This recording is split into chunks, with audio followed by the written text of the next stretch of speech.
ब्रिंडलवुड के छोटे भूले हुए शहर में स्थानीय लोगों ने ओल्ड हार्पर हाउस के बारे में दबी जुबान में बात की। दशकों से परित्यक्त यह घर घने जंगल के किनारे पर खड़ा है।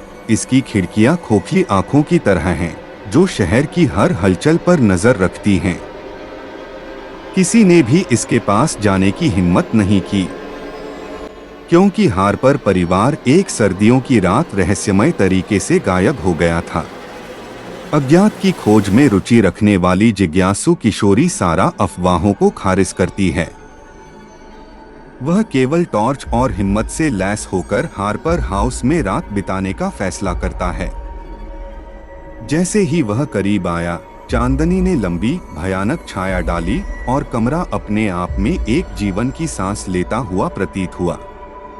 अंदर हवा धूल और सड़न की गंध से घनी थी। उसके पैरों के नीचे फर्श चरमराने लगी, जो खाली हॉलों में गूंज रही थी।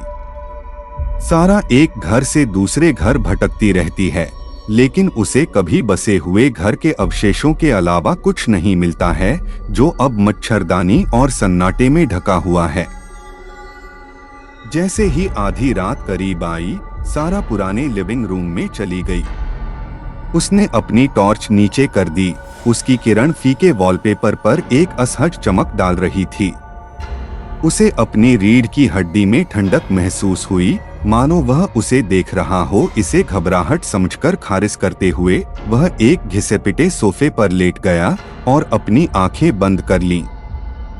थोड़ी देर बाद वह एक धीमी फुसफुसाहट से जाग गया।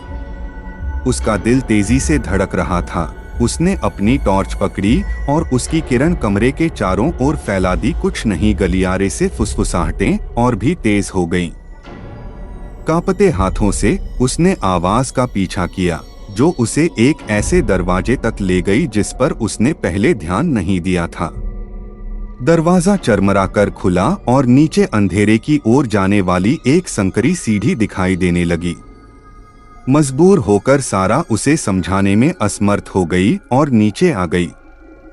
हवा ठंडी हो गई और फुसफुसाहटें रोने में बदल गईं।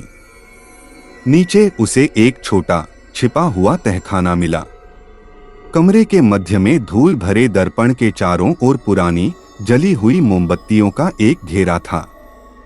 सारा करीब आई। उसका प्रतिबिंब विकृत हो गया और मंद रोशनी में लहरा रहा था।